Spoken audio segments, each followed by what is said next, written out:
ক্ষমতা যাদের হাতে থাকে তারা সেটাকে ব্যবহার করে থাকেন। বিচার সংশ্লিষ্ট খাত এবং আইন প্রকাশ সংস্থা তারাই সবচেয়ে বেশি দুর্নীতিগ্রস্ত। একটা ফাঁক বা একাধিক ফাঁক কিন্তু রয়ে গেছে যার মাধ্যমে গ্রাহকদেরকে প্রতারণা করা হয়। কিন্তু এবার আমরা দেখলাম যে রাজনৈতিক সরকারের আমলের চাইতে অন্তর্বর্তী সরকারের মেয়াদে দুর্নীতি বেশি হয়েছে।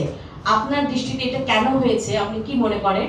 একই সঙ্গে বিএনপি সরকার এখন রাষ্ট্র ক্ষমতায় আছে, তারা এই যে সীমাহীন দুর্নীতি আওয়ামী লীগের মেয়াদে হয়েছে এবং অন্তর্বর্তী সরকারের মেয়াদে হয়েছে এবং গণঅভ্যুত্থানে মানুষের জন আকাঙ্ক্ষা যে দুর্নীতি যাতে দেশ থেকে বিদায় হয়, তো বিএনপি সরকার এটি লাগাম টানতে পারবে কিনা, আপনার কি প্রত্যাশা করছেন? একটু আমি সংশোধন করি, তত্ত্বাবধায়ক সরকারের সময় আমরা কখনো এই ধরনের প্রতিবেদন করিনি যে আসলে তত্ত্বাবধায়ক সরকারের সময় দুর্নীতি কমে যায়। আর তাছাড়া তত্ত্বাবধায়ক সরকার কিন্তু অন্তর্বর্তী সরকার এবার হচ্ছে প্রথমবারের মতো যেরকম দীর্ঘ সময় ছিল।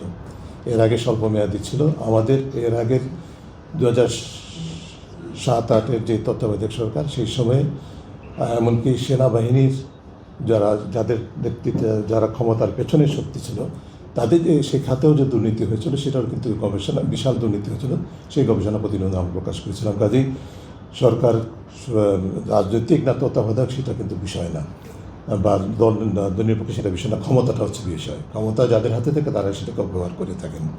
এটা হচ্ছে আপনার প্রশ্নের প্রথম অংশের জবাব। আর যে কারণে দুর্নীতি এখন 2023-এর তুলনায় 2025-এ বেড়ে গেল, সেটি হচ্ছে যে আমরা মনে করি যে এটি একটা ধারাবাহিকতা। এই যে দুর্নীতির বিচার হয় না, প্রতিরোধ হয় না, প্রতিকার হয় না এবং দুর্নীতিকে স্বাভাবিকতা দেওয়া হয়, যেটা আমাদের গবেষণায় এসছে। মানুষকে যারা দুর্নীতি করে তাদেরকে এমনকি পুরস্কৃত করা হয়, এটাও উত্তরদাতারা বলেছেন। এটি হচ্ছে যে বিকাশমান যে চিত্র, সেটার অন্যতম কারণ। এবং সেই ক্ষেত্রেও অন্তর্বর্তী সরকারের সময় যে খুব একটা উল্লেখযোগ্য উদ্যোগ নেওয়া হয়েছে সেটা, বা উল্লেখযোগ্য সাফল্য অর্জন করা হয়েছে বা করা গেছে, সেটা কিন্তু বলার মতো সুযোগ নেই। এবং এই জরিপ সেটাই প্রমাণ করছে আমাদের কাছে যে এটি আসলে বাস্তবে যে প্রত্যাশা তৈরি হয়েছিল, যদিও তুলনামূলকভাবে বেশি সময় তারা ক্ষমতায় ছিলেন, কিন্তু মানুষের মধ্যে হয়তো এক ধরনের আশাবাদ সৃষ্টি হয়েছে। কোনো কোনো খাতে সেটার প্রভাব পড়েছে, যেমন পুলিশের ক্ষেত্রে কিছুটা দুর্নীতি কমেছে। পুলিশ ছিল তখন নৈতিকভাবে খুবই ভঙ্গুর অবস্থায়। তাছাড়া এক ধরনের ধারণা তৈরি হয়েছিল সরকার তো দুর্নীতি বিরোধী অবস্থান নিচ্ছে, সে কারণে হয়তো কিছু কিছু কমেছে। কিন্তু সার্বিকভাবে চিত্রটা কিন্তু আমরা দেখলাম অত্যন্ত উদ্বেগজনকভাবে আরও বেড়েছে, উল্লেখযোগ্য হারে বেড়েছে। এবং তা এখনও পর্যন্ত যেটি আমরা সর্বোচ্চ পর্যায় থেকে, এর আগে প্রতিবেদনের সময় আপনাদেরকে বলেছিলাম, সর্বোচ্চ পর্যায় থেকে হয়তো কিছু কিছু ইতিবাচক নির্দেশনা বা ইঙ্গিত দেখতে পাচ্ছি, কিন্তু সেটার প্রতিফলন কিন্তু আমরা গভর্নেন্সের মধ্যে, শাসন ব্যবস্থার মধ্যে দেখতে পাচ্ছি না।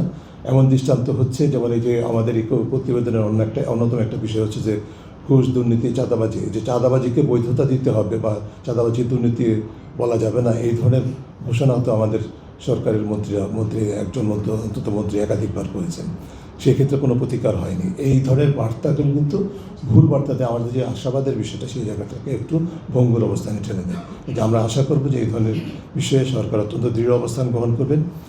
বিশেষ করে শুধুমাত্র ঘোষণা নয়, ঘোষণাকে কার্যকর করা, কারোর প্রতি ভয় করুণার ঊর্ধ্বে থেকে, এবং শুধু দুদক না, অন্য প্রতিষ্ঠানগুলো যাদের উপরে জবাবদিহির দায়িত্ব। এখানে আপনারা দেখেছেন যে খাতগুলো সবচেয়ে বেশি দুর্নীতি প্রতিরোধক ভূমিকা রাখার কথা, বিচার সংশ্লিষ্ট খাত এবং আইন প্রকাশ সংস্থা, তারাই সবচেয়ে বেশি দুর্নীতিগ্রস্ত।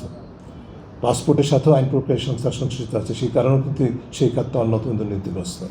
কাজেই এই গ্রুপের প্রতিকার করতে হবে, এই প্রতিষ্ঠানগুলো সংস্কার করতে হবে। যেমন পাসপোর্টের সেবাটাকে কিন্তু মোটামুটি ডিজিটালাইজ করার কথা বলা হচ্ছে, দাবি করছে, তাই না? প্রতিষ্ঠান দাবি করছে, আমরাও সেটা তো দেখছি অভিজ্ঞতা। কিন্তু এই ডিজিটালাইজেশনের বাস্তব সুফলটা কিন্তু পেতে গেলে ওই দালালদের কাছে যেতে হয়, অথবা সংশ্লিষ্ট কর্মকর্তাকে কাছে যেতে হয়। পুরো এন্ড টু এন্ড ডিজিটালাইজেশনটা হয় নাই, বা শুরু থেকে শেষ পর্যন্ত সেবাটাকে আপনার ডিজিটাল করা হয় নাই, যে কারণে একটা ফাঁক বা একাধিক ফাঁক কিন্তু রয়ে গেছে যার মাধ্যমে গ্রাহকদেরকে প্রতারণা করা হয়। এবং এই প্রতারণাটা করা হয় যারা সংশ্লিষ্ট কর্মচারীদের একাংশের সাথে দালালদের যোগসাজশে। সেই কারণে চিত্রটার কোনো পরিবর্তন আমরা খুব একটা উল্লেখযোগ্যভাবে দেখতে পাচ্ছি না। এবং এটার কেন হচ্ছে না সেটার আসল জবাব কিন্তু পাসপোর্ট কর্তৃপক্ষ দিতে পারবে।